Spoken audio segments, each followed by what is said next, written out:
There's breaking news coming in at the top of India reports tonight. Yet another despicable angle to this morning's Naxal attack. Top sources have told Headlines Today's Jugal Purohit, who is reporting from Raipur tonight, that Maoists had attached a pressure bomb to the body of a slain CRPF assistant sub-inspector, and his body became a booby trap to kill other CRPF and police jawans. I want to go straight across live now to Jugal Purohit, live from Raipur. He's been in touch with his sources. Jugal, an absolutely despicable, disturbing new angle to this entire story you've been reporting on. They attached a bomb to the body of an assistant sub-inspector, Jugal. That's correct, Shiv. I spoke a short while back to the top brass of Chhattisgarh Police, who told me that they had indeed found attached to the body of an assistant sub-inspector of the CRPF who lost his life in this ambush a pressure mine which was attached. Essentially, a pressure mine functions in a way that when that body is lifted or moved and the pressure which is applied is released, is when the pressure mine would go off, as we are aware. And this was an absolutely shameful move by the Maoists to ensure that even those who are coming to retrieve these bodies are not spared. So this isn't the first time, Shiv. They've done uglier things than this, but the fact is we are reporting this so that people who have slightest of sympathy understand the kind of warfare that these people have unleashed upon the security forces. Jugal, stay with me. Mukesh Gupta, Additional Director General Intelligence of the Chhattisgarh Police, has spoken exclusively to Headlines Today's special correspondent Jugal Purohit, who you're just looking at live from Raipur, and he has said that two heavily armed groups of Maoists had been camping in that area. One of them had travelled from Odisha recently, and that repeated warnings were provided on this build-up of the Maoist insurgents. Intelligence alerts were discussed with the local troops and their commanders, yet they were pretty much sent to their doom. Explosive interview with the Additional Director General of Intelligence of the Chhattisgarh Police. He's spoken only to Headlines Today's Jugal Purohit. Here's that conversation. What took place is just a simple ambush, which we have been facing, or which we have been engaging ourselves in for a very long time. That we were out on a road opening, and because of terrain, and a peculiar terrain in that area, and we were put to disadvantage. Yes, but we were valiant. We fought well. Well, our party was about 44 to 45, but ultimately we have discovered it is 45. And it was a joint party of CRP and this police, state police.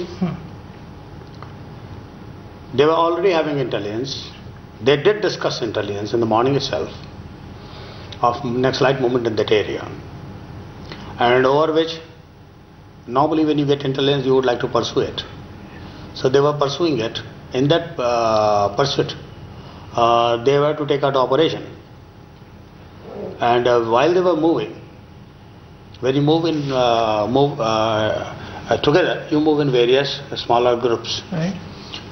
So there was an ambush, a long ambush of about 500 meters long on both sides of the road. They let the police party come in. And as the police party sensed, the company commander of the CRP, he sensed there is something wrong. Before he could react, normally they would have waited for the other party also to come in, basically, the Naxalites.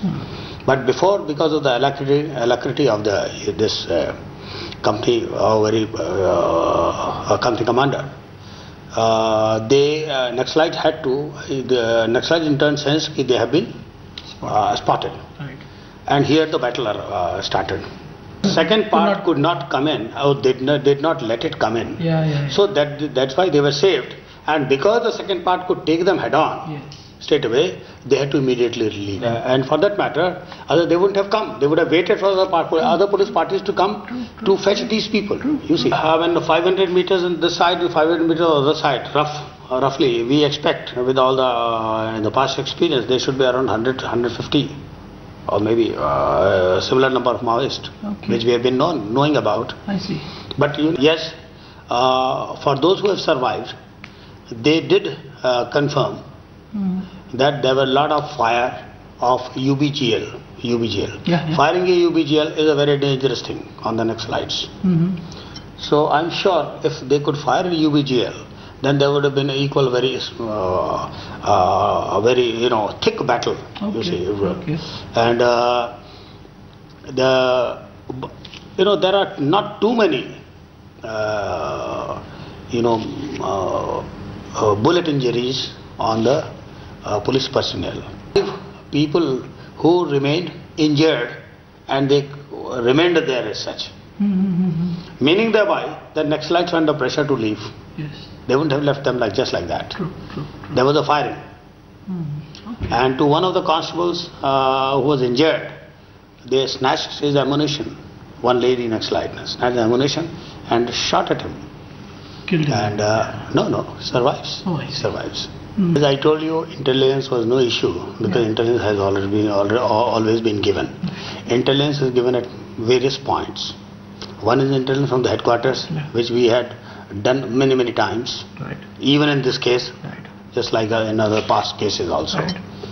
And then there are intelligence collections at the lower their own field levels. You see, at all points they were well versed, well aware of the Naxalite movement in that area, and that's what I'm telling you, that the company commander and the inspector, they were in fact, before starting the party, they were discussing this, which has been verified by the officers who had just gone to the and who had just come from the field. Naxalite as an organization, they keep moving from one place to another place, and it is they are not overly regionalized.